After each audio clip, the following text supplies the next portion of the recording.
Limetovke in limetovci, lepo pozdravljeni.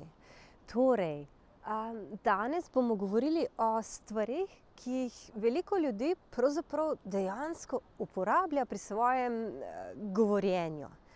Rečemo jim mašila, ki načeloma niso ravno najboljše jezikovno sredstvo.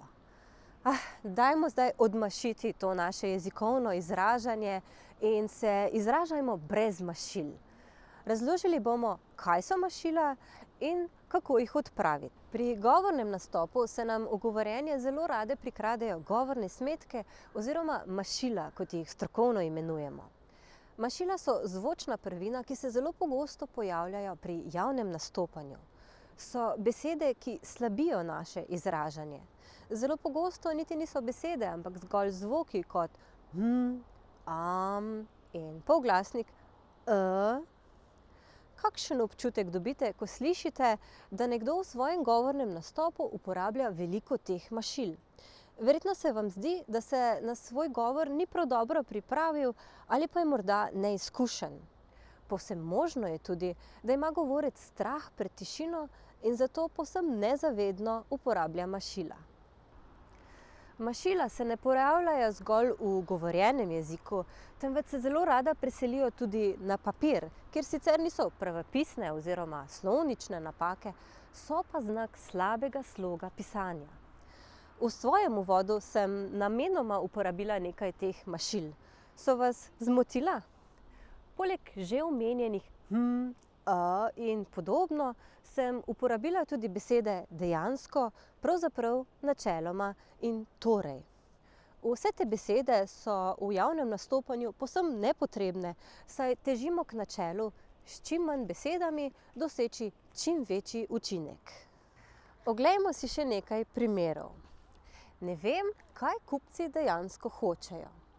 Beseda dejansko potrjuje resničnost zapisanega oziroma izrečenega. Zato je ta beseda povsem nepotrebna.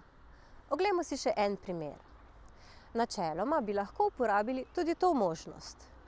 Beseda načeloma izraža možnost, da se zapisano oziroma izrečeno ne uresniči, zato je uporaba te besede povsem nepotrebna. Kot mašilo velja tudi kopičenje veznikov.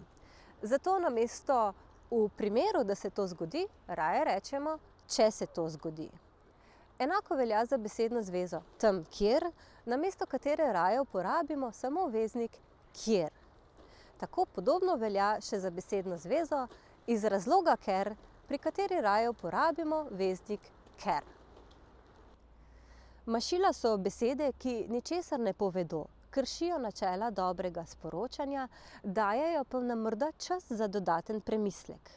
A če se na svoj govorni nastop dobro pripravimo, tega dodatnega časa ne potrebujemo. Kaj storiti, da izboljšate svoje govorne sposobnosti? Najprej se morate dobro pripraviti. Če boste točno vedeli, kaj morate povedati, ne bo prostora za nerodno tišino, ki iz vas izvabi vsa mogoča mašila. Če imate kljub dobrim pripravam še vedno težave, se udeležite delavnice javnega nastopanja. Strokovnjaki vas bodo naučili, kako samozavestno nastopiti brez mašil. Naučili vas bodo tudi, da se vam ni treba bati tišine, temveč jo raje izkoristite za dodaten premislek, kar pa bo pri poslušalcih tudi vzbudilo več zanimanja. Če večkrat nastopate, se posnemite in se nato poslušajte, pri tem pa bodite pozorni na mašila, ki ste jih sami uporabili. Govor večkrat ponovite, pri tem pa pazite, da mašil ne boste več ponavljali. Zagotovo nastopanje ni vsakemu položeno v zibelko in če je tako tudi pri vas, se boste suverenega nastopanja naučili samo z veliko vaje. Svetujem vam, da veliko berete in predvsem kakovostno literaturo vadite in svoja besedila pošljete v pregled strokovnjakom. Tako se boste tudi vi slej ko prej naučili samozavestnega nastopanja, pri čemer ne boste uporabili mašil.